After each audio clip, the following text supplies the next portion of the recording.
Hello everyone, welcome back to my YouTube channel. My name is Miss Blessing and this is I Teach with Miss B. Yes, I know I took a long break, forgive me, but I'm back now. Today I'm going to be talking about something very important for new tutors in the online space. I know that sometimes it can be overwhelming as a new tutor teaching online, because we all know that the way you teach in the physical classroom is different from the way you teach in the online space.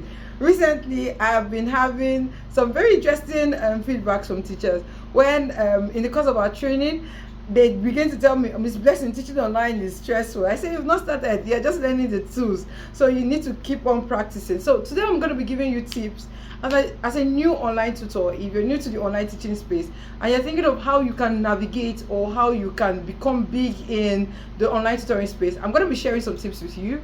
And I hope that these tips are going to help you. Just click on the like, subscribe, and share button as we dive into the video. So the first tip I'm going to be sharing with you is confidence. Anything you do, you have to be confident, right? You're selling yourself or you're marketing yourself, you have to be really confident. You have to tell people that you know your craft, you know your niche, you know what you want to discuss, or what you want to teach rather, to your students, right? You know how to use the tools, the online teaching tools. So confidence is very important. If you are an online tutor and you don't show how confident you are while you're doing either your demo video, your intro video, or even while you're teaching, the student knows, right? The lapses are going to show. The student is going to know that their teacher is not professional or is not confident enough. So as an online tutor, confidence is the first thing. Even if you don't know what you're doing, right? Talk out, be bold, look at the camera, not looking away from the camera when you're talking to a child or when you're trying to do your intro or your demo video.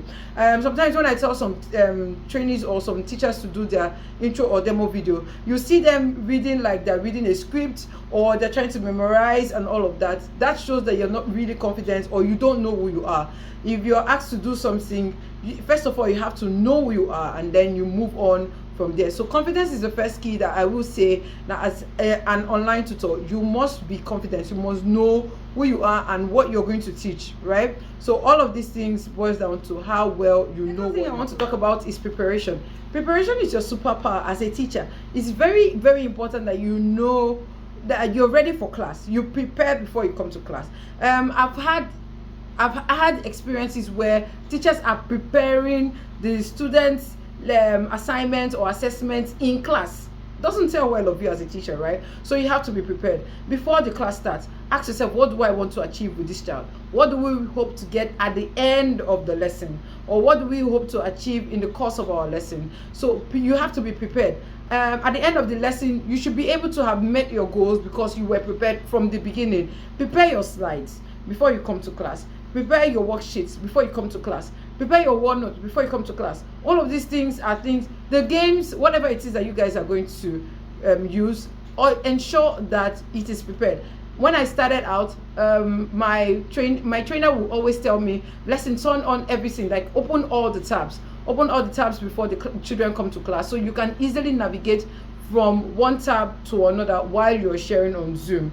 I know that sometimes it can be stressful. Some teachers do not know how to move from one tab to another, but it is very important that you know how to do this, or you open all of these before your class starts. That way you're prepared.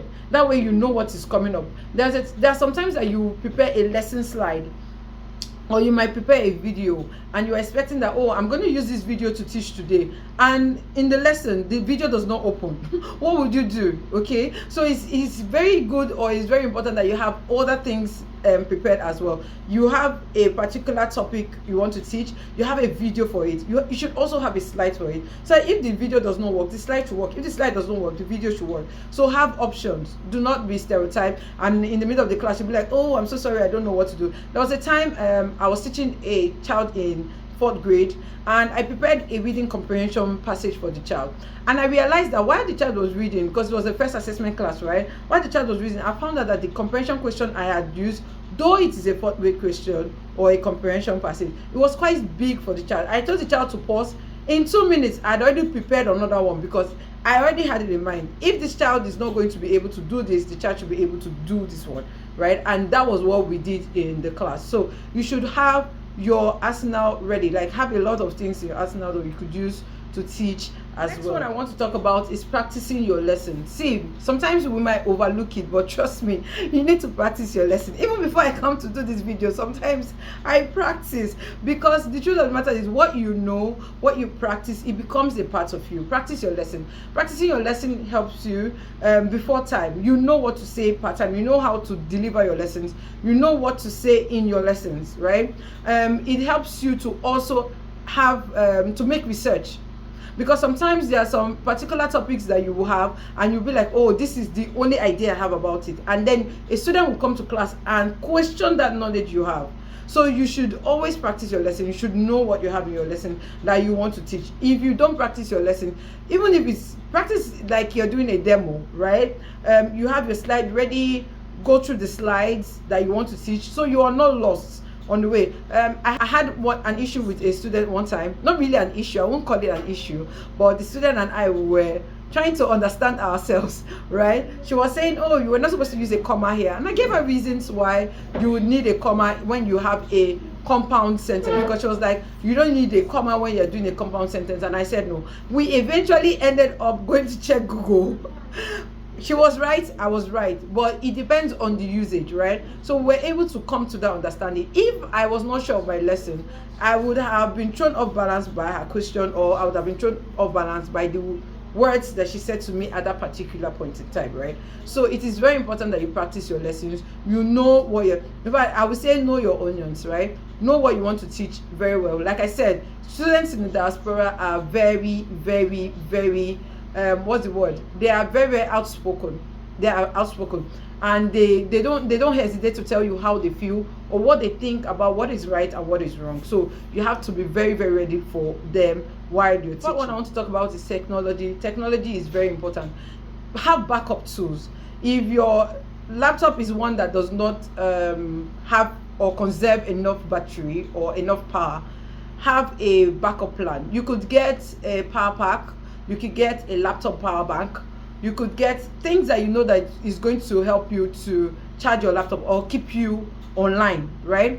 If you're having network issues, have other networks with you, other network providers rather with you. Switch, right? Sometimes you could be teaching and then one just goes off. You have the other one that you could switch immediately, because sometimes the break in transmission or the break while you're teaching affects your lessons or affect your learning, right? So try to have backup plan for your network as well. It also try to have backup plan for your lighting. Okay, you might be teaching and then the power goes out. What do? Have ring lights. Get a power bank that you could plug your ring lights into, and then you use that for your lessons as well. So all of these things are very important that you will need while you're teaching or in the course of your lesson, so that nothing throws you off balance while you're teaching. Because like I said, if you are not focused or if you don't know what to do, the child knows, or the student will notice in your discomfort, right? They'll notice when you're moving, oh, you're trying to look for, no, have all of these things ready before class time. Your writing pad should be ready, your laptop in check, your lights should be in check. Everything that you will need should be ready before your class starts. Okay. Aspect I would love to talk about is you mastering your online teaching space. When I say mastering your online teaching space, I'm talking about how you can navigate from one app to another while you're teaching, from your Zoom to your slides, from your slides to the OneNote, from the OneNote to the games, or from the games to whatever it is that you're going to be using to teach that day, or to the videos, right? Master your online teaching space. Know how to share. Some teachers do not even know how to share the Zoom because they've been using phone to teach, right? To share on Zoom rather, because they've been using phone to teach. So know how to share your screen. Know how to move from one slide to another. Sometimes when you're sharing on Zoom, and then you move, sometimes when you're sharing on Zoom and then you move to a different, maybe you're sharing your slides and then you want to move to the OneNote, and you move to the OneNote without stopping share, this child might still be seeing your slide while you have moved to the OneNote and you're doing something else. It's after a while you will now hear, Miss, I can't see what you're doing, right? So you have to be very careful while you're sharing. Always ask, can you see my screen? And also ask, what can they see? It's not just seeing your screen. Also know what they can see when you move from one app to another. While you're playing your video, can they hear what you're hearing? Sometimes when you wear your headset and it's plugged on your laptop, and then you begin to play the video, the child will not hear because it's not out. The volume is not out. So you as the teacher, you'll be moving and that's it, and the child is not hearing anything because you are plugged in with your headset. So know when to take it out, so the child can hear, and know when to plug it in, right, so that you can hear as well. So these are the things I'm talking about. You need to know and master your online teaching space, right?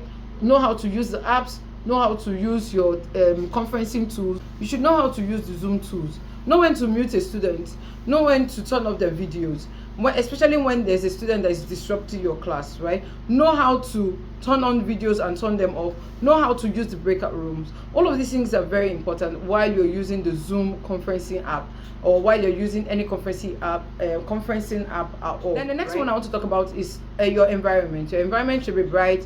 Your environment should be clear. Your background should be clear. Your background should not be distracting. If you're going to be using a false background, ensure your false background is not one that is distracting. It should be one that you know that is easy for the child to concentrate while you're teaching. And if your background is not good enough, you could use a false background. I've taught a video, check on my videos, you're going to see how to use a false background on Zoom, or how to make your Zoom background look professional, right? Then the next one I want to also talk about, while you are still trying to understand your environment, look at your lighting. Your lighting should be bright. You should not be looking like a shadow in your background. Your lighting should be bright while you're doing your classes, right?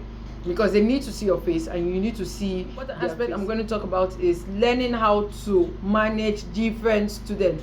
Please, there are different students that you will meet. Some of them learn faster via audio, some via video, some via discussion, some via using relatable stories, right? So it depends on how you manage them. Now, there's some tutors usually get distracted or lose confidence when the student that they're teaching is not focused or is not flowing with them. Now, here are some few tips I'm going to share. Number one, use their name often. Call their names. Call them. Hello, can you hear me? Are you with me? Call their names, right? Give them small tasks. As you're working, or as you're teaching, they're working. Even if it's to write sentences in the chat, keep them engaged or get them engaged. Don't let them lose focus while you are teaching them, okay? So get them engaged as well. Another thing I would say is give them tasks that you know that are easy. Use games, okay? If your students are not with you, then they will now get distracted. When they get distracted, you begin to lose confidence as a new tutor. So you have to find a way to keep them with you for the hour that they're going to be learning with you. So if you are able to implement these little tricks and little tips, trust me, your class is going to be fun, and before you know it, an hour has gone. In a tutor that I trained that just started her classes with new students said her last class was so interesting. Why? They had a lot of conversation using relatable ideas or things that has happened before, and the students kept giving her stories, and they used the stories to write their creative writing tasks, and it came out very well. And is celebrate small wins. When your students do very well, please celebrate their wins, okay? Even you as a tutor, if you finish your class that day and you think your class went well, celebrate your own win too. Tell yourself that you have tried, okay? Celebrate small wins, whether it's your students win or your win. Celebrate it and applaud students. They will want to hear you say, oh, you did a wonderful job, or you use appraisals a lot. That keeps their morale high, or that boosts their confidence, right? And the more that they see that, oh, this teacher is active to whatever it is that I'm doing, you begin to see that the students flow better with you as an online tutor. So in all these things, I'm sure your confidence level is going to boost up little by little. Like I said, all you need is one class, okay? All you need is one class. By the time you start with that class, you're going to go from small to big. And even if you start and you feel like, oh, your journey is small, do not give up, okay? Do not give up. By the time the classes start coming, very soon you'll be the one running away, and you'll be like, oh, I'm tired. But meanwhile, there was a period or there was a time where you had only one student, or you had no student at all, and you were wondering when you were going to get as much student as you're looking forward to getting. So I'll encourage you as a new online tutor that is just starting out, do not be dismayed or do not be discouraged. Just keep putting in the effort. Show up consistently. I would say post every day on your socials, whether you're teaching or not. Post something, right? Post something on your socials. Let people know what you're doing. When people know what you're doing, they begin to come to you little by little. So showing up daily online is another thing that can help you as well. I'm sure that with these tips that I've shared with you, that you'll be able to navigate the online space. You're going to show how confident you are using the tools and everything you know how to do. Like I said, I'm rooting for you. I know that you know how to use them. Use the tools rather. Show people that you know how to use the tools as well. And if you're looking for more videos about how to start teaching online, I have a playlist on my channel. Please click on the playlist and watch it. If you're looking for how to use the conferencing tools, I have a playlist also on how to use the Zoom, Google Meet. They are all on my YouTube channel. Please just watch and then get acquainted to using this tool. Even though you've not bought a system, learn them. By the time you get a system, you will not be a pro, or you will act like a pro. No one will know that you've never taught online before, right? So these are the things that I'm going to be sharing with you. Again, if you're new and you're thinking of how to start your online tutoring company, you don't want to work for anyone, you want to start by yourself or for yourself, I have a book called The Online Teaching Blueprint. The link is in the description of this video. Please click on the link and buy the book, right? The book is going to be like a guide or a support that you're going to use. I'm sure that you've learned a lot from this video. Please click on the like, subscribe and share button and watch other of my videos that are going to give you tips and clues that you could use to own your online teaching space. My name is Miss Blessing and this is I Teach with Miss B. Please click on the like, subscribe and share button. Until I see you again in my next video. Bye for now.